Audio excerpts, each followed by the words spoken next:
since 2009. How does it feel surviving this tour so far? It feels pretty good. I mean, we're pretty wiped out, you know, but traveling in a 12-passenger van, and some of the drives are pretty long.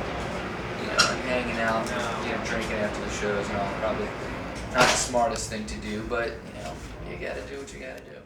What would you say, is there one particular show that stands out the most so far on this tour? I mean, this one will be, of course, but I mean, you haven't played yet, so besides the show that you're going to have, what show has really stood out for you? You know, I don't know. I was talking to you off camera earlier about, you know, Charlotte and Atlanta. And a lot of times the shows that are on the weekends are the ones that, you know, for us, because we're on first on the main stage, you're on at like 5 o'clock in the afternoon, so it makes it tough for people to get out and see us during the week, getting off of work and everything, getting stuck in traffic. Right. So the weekend shows have been like really super, you know, really outstanding. But man, it's just been a great opportunity for us to do this whole tour. We're playing in front of thousands of people tonight, you know, whereas before, you know, we're playing a few hundred in clubs, you know, here and there. So it's our first tour experience, and it's been fantastic. It's surreal.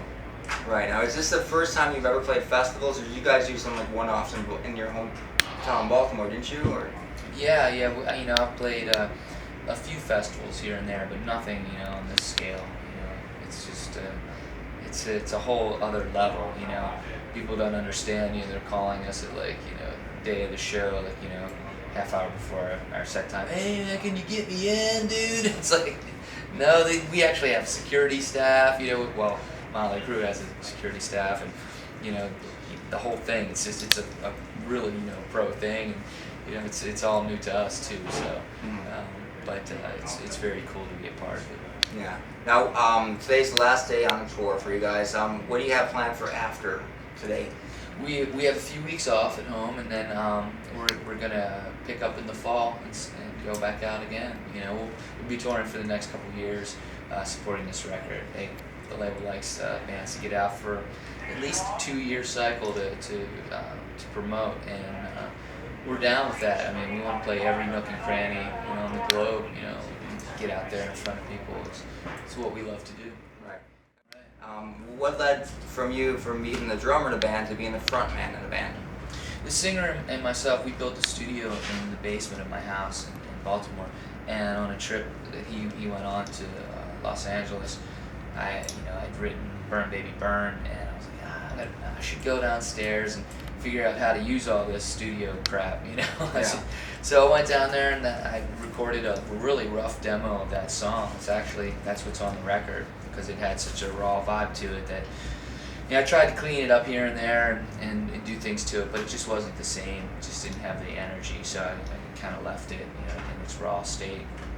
And that one song turned into 3 and then 6, and I thought, hell, you know, I'm halfway through a record here. I might as well keep going. I kept writing songs, and you know, I played drums on like all that stuff, and I played most of the instruments on it, and you know, it just turned into the band. You know, he came back from LA after the first song, Burn Baby Burn. He was like, "This is really cool," you know, and I was like, "Thank you for validating that," because I thought I was maybe onto something here. And he said, "We should do this." And I said, "No, I'm gonna keep this. This is gonna be mine. This is maybe a start to a new thing," and it was. Yeah. It became the Charm City Devils record, really.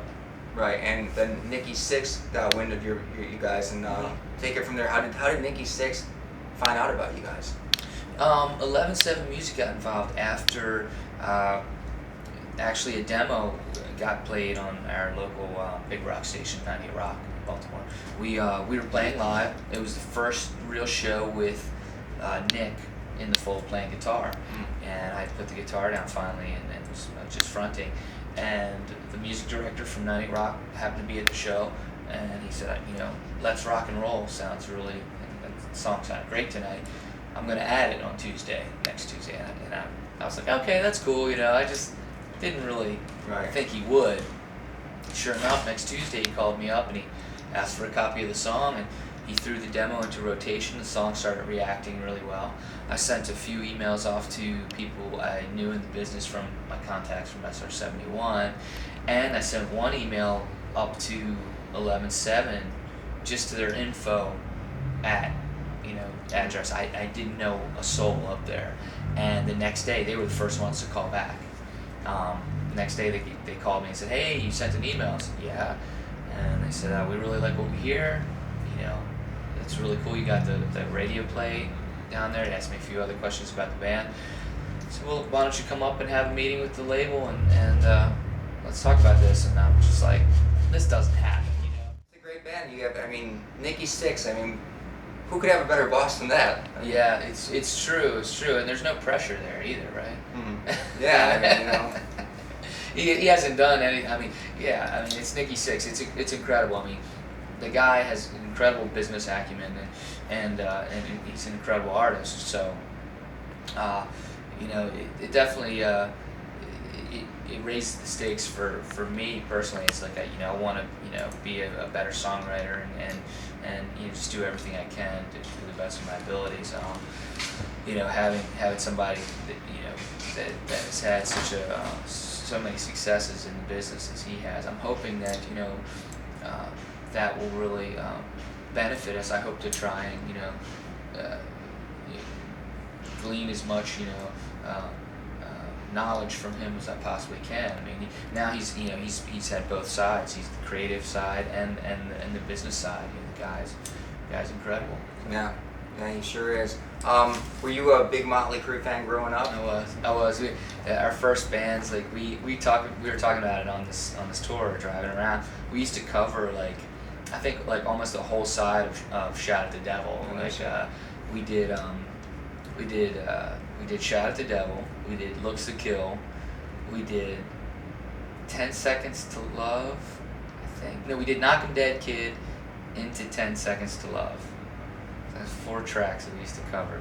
Wow. And we used to cover Live Wire and Public Enemy, number 1. Huge fans. Mm-hmm. Yeah. Now you mentioned that you're going to be promoting this record for a year or two.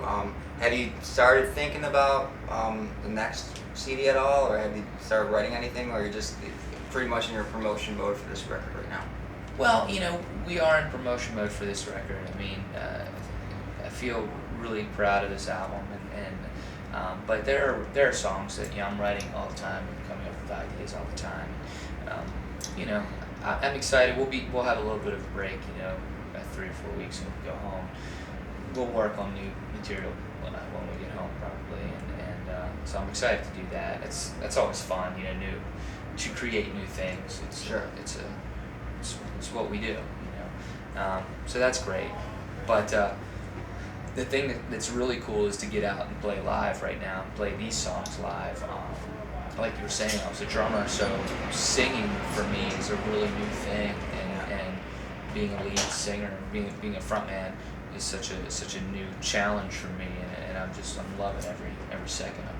Right. Was it a difficult transition for you moving from behind the drum kit? It's kind of like you have a lot in common with Tommy Lee because he has his own solo project. Oh, yeah. Have you ever talked to Tommy about it at all? Or? I haven't talked to him about that, but there are a lot of guys who've done that, made that leap. Sully Earns from Godsmack was a drummer. Yeah. He's out front. Steven Tyler played drums originally, I believe, and there was somebody else that I just found out recently that I didn't realize was a former drummer.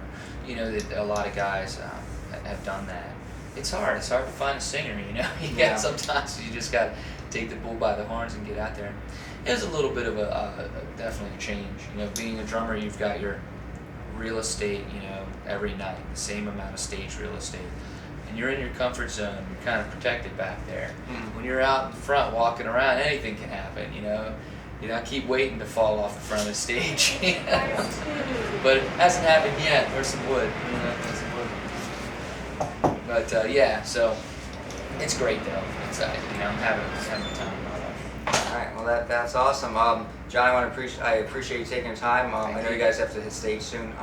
Best of luck, kick ass, and appreciate it. Go out and blaze the glory, man. Thanks, man. All right. Take Thank care. you.